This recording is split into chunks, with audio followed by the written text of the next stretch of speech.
It's Ashley from Undoubted Grace, and I am going to share a little bit about my birth story.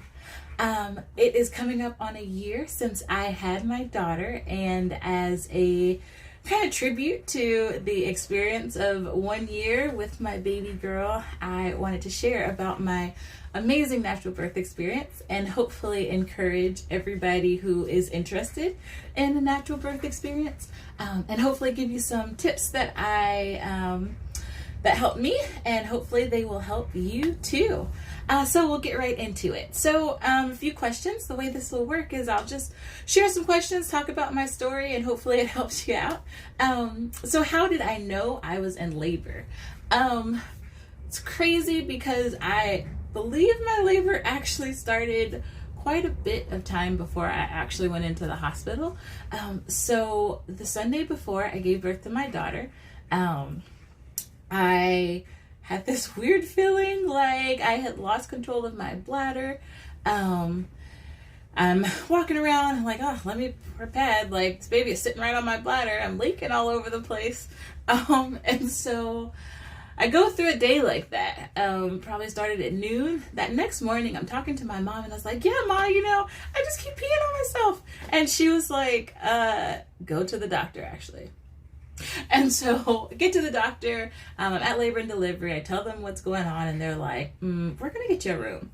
So they check, and sure enough, my water had broken. So the whole idea that it feels like a little trickle, it feels like a little trickle. And what's crazy is that I absolutely wanted my daughter to come for like 3 weeks before she was born.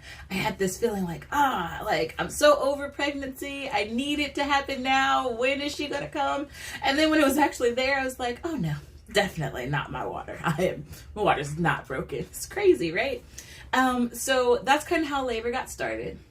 So I'm at labor and delivery, and I'm like, hey, so can I go home and labor? And they're like, your water's been broken for 18 hours. You are not leaving this hospital. So that kind of changed, my initial plan, because I wanted to labor at home. I wanted to go through the early stages at home in the comfort of my house. I had it all set up. Didn't really happen, but I think it was still an amazing experience. So I'm at the hospital, talked to my midwife, and she kind of recommends that maybe we should start getting the contractions going, because at this point I absolutely had no contractions. I wasn't really feeling anything other than the leaking. So she recommends a few things. I knew I absolutely did not want Pitocin. Didn't really want any kind of balloon or anything like that.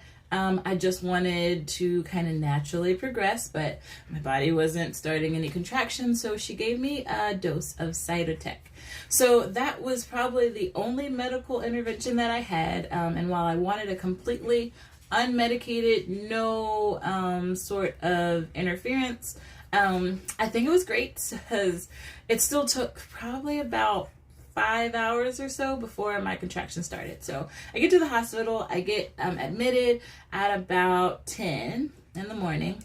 It wasn't until 6:30 p.m. that I actually started feeling contractions. Like, I was getting little ones, but they're like little roll, and I was like, oh, kind of feels like, maybe I need to take a poo. And then it would go away, and it was fine, and they were monitoring it, and like nothing was really happening. And about 6:30, I was like, you know what, I'm gonna take a nap. Let me just go ahead and relax, because I had already prepared for what needed to happen for my labor. So I lay down. I'm like, ooh, that's getting a little spicy, right? So I'm like, oh, they're starting to come a little more often, a little spicier. Nothing crazy, just like, let me think about that one.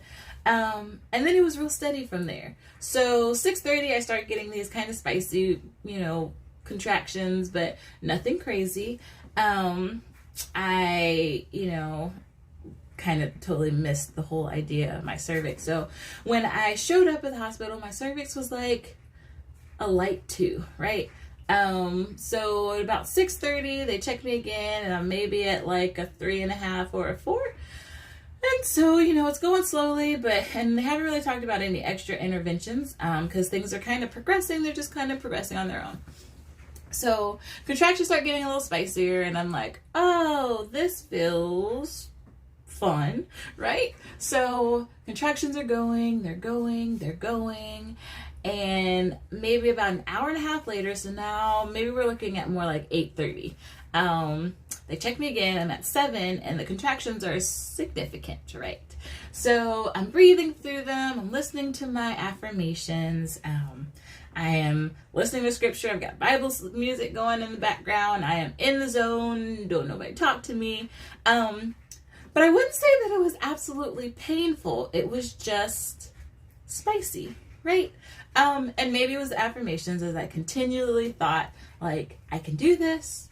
I was created for this. God is going to work it out. Like, I believe that to a T. As the contractions are going, I just keep reminding myself, I can do this. God created me for this. I am capable. And for me, there's a scripture that says that there's a host of witnesses that are watching you.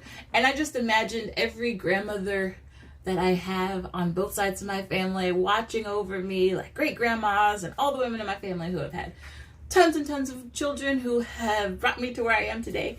And they're in the stands and they're watching and they're like, you got this, girl. Like, we did it. You can do it too. So I'm constantly thinking about this. And while, like I said, the contractions are spicy, it wasn't like extreme. It was just spicy. So right around like maybe 9:30, 10 o'clock, I'm like, oh, this is like habanero, like Anaheim pepper spicy, right? I'm still listening to the affirmations. I don't really want my husband to touch me. I've got my mom on video and, you know, she's talking me through it like, hey, Ashley, you can do this. Just breathe through it. This means that you're almost there. So they check me again and I'm like 8.5. So in the span of from probably about 6:30 to 8:30, I have gone about 4 centimeters.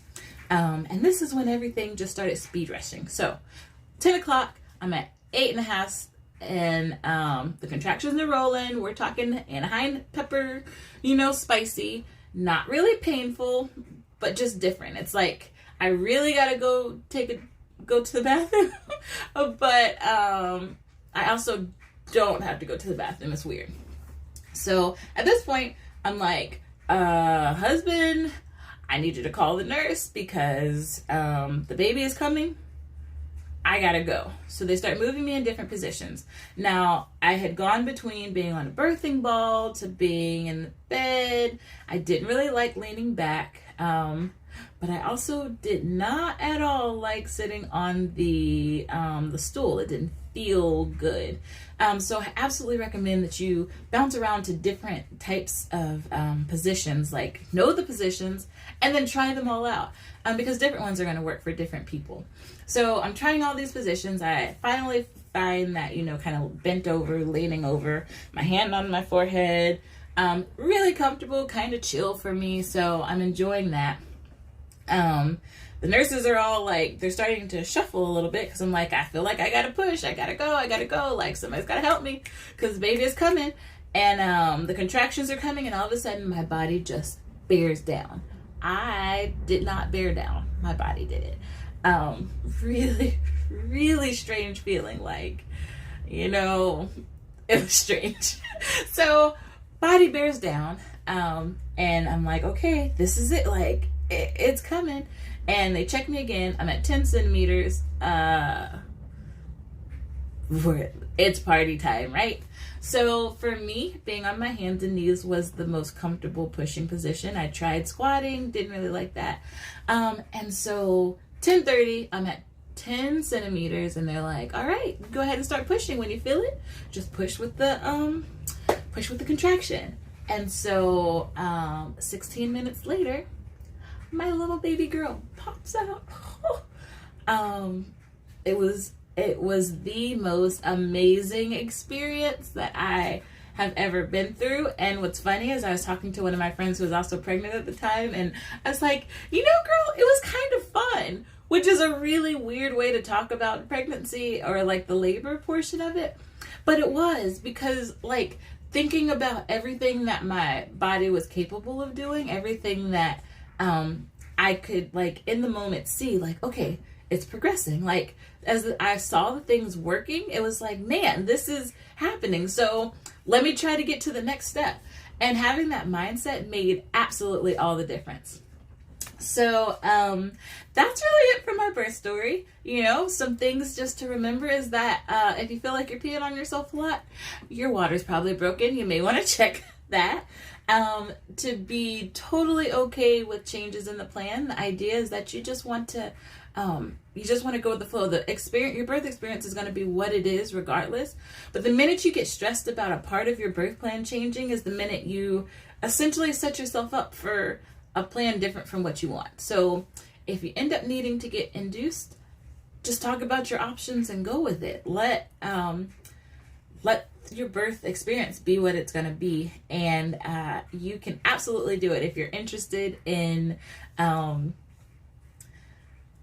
having the natural experience, the unmedicated experience, you can absolutely do it. I think it was an amazing experience.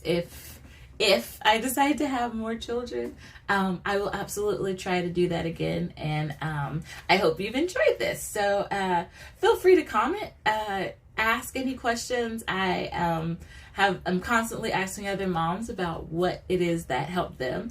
And check back often, because I will be constantly adding to the birth stories from all different kinds of moms who have had these natural birth experiences. And I just know that it helped me so much to read about other moms that actually went through it, and I hope it will help you too. So that's all. Hope you enjoy. Bye.